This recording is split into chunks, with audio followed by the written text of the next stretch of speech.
I was asked to speak on militarism here today, and I'm going to speak on that. I'm going to tie it back to fascism, and then I'm going to say a few words on what I think we got to do to get ourselves out of this mess. I'm part of the 9/11 generation. I remember what life was like before those wars. I was a little boy. I watched the movie Apollo 13. You all remember that movie? Great movie. Tom Hanks, Gary Sinise, Bill Paxton, a Hans Zimmer soundtrack. Really great movie. And I saw that movie, and I didn't want to do anything other than be in a mission control. I wanted to be like a physicist. Because I thought those were the real heroes, and that's where I wanted to be. And I was kind of like an awkward little boy who liked math and stuff. So that's what I wanted to do. And then 9/11 happened. And then from that day on, all I ever wanted to do was to be a soldier. Thank you. Thank you. Yeah. Thank you.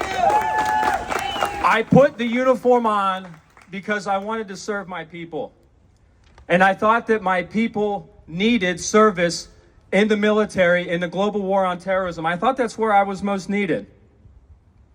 Over time, I came to see, as did most of you, that I was lied to. That's right. Yeah. I spent a lot of time feeling very jaded, and I really began to lose faith in America.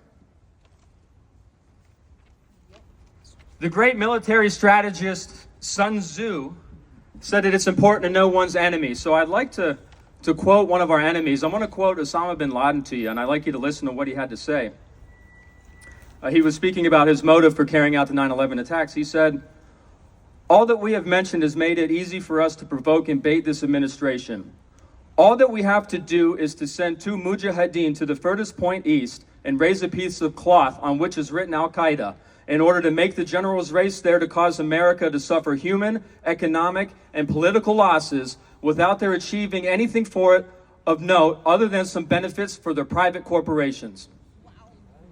This, in addition to our having experience in using guerrilla warfare and the war of attrition to fight tyrannical superpowers, as we, alongside the Mujahideen, bled Russia for 10 years until it went bankrupt and was forced to withdraw in defeat. So we are continuing this policy in bleeding America to the point of bankruptcy." Bin Laden was speaking mostly of economic bankruptcy, but a society can become morally bankrupted as well. Did we really think that it would be possible to visit violence on people around the world and not ourselves become infected by the spirit of violence? You all thanked me for my service earlier, and I appreciate that. I really do. And I appreciate that the things we did to our Vietnam veterans were pretty awful. And so I'm glad. I thank you for thanking me. And now I'm going to say something against it. This thank you for your service culture is not a benign thing. The militarism that's on display everywhere across our society has had an effect on us all. It's military flyovers at every sporting event. 9-line apparel style militaristic shirts I see them on so many young men around. And the glorification of the soldier above all else, as if that's the only virtuous thing that somebody can do for society. What happens to a society which values the soldier above the teacher, the nurse, the scientist, the construction worker, the soup kitchen volunteer? Have we come to see violence as the only solution to our problems? No, not us. We tend to only see the men and women who were maimed and killed as being casualties of war, or those who bear wounds of the awful things that we've asked them to do and endure in our name. But even those who were fortunate like me to have never seen combat, we still lost something. We all lost the potential that we could have been. How many kids who grew up to carry rifles could have instead built bridges, taught children, discovered great things, fed people, clothed people, otherwise put their selflessness to work for any of the thousands of things they could have done to serve their people other than war?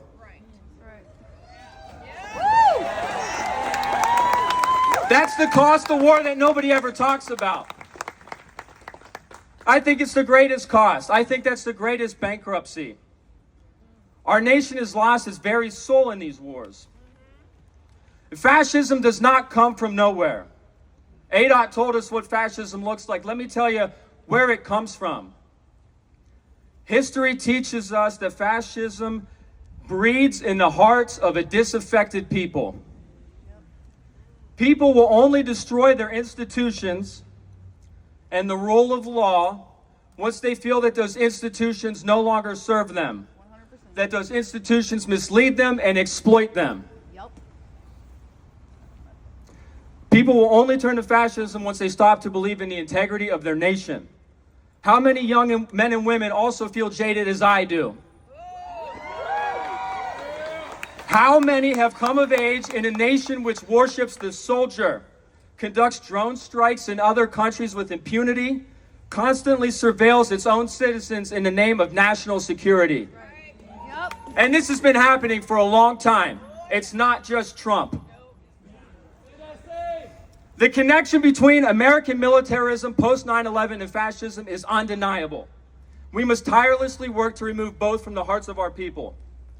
But how? I looked at Minneapolis. I looked at what the people are doing in Minneapolis. It's a revolutionary thing. This is a leaderless movement. This is people helping people.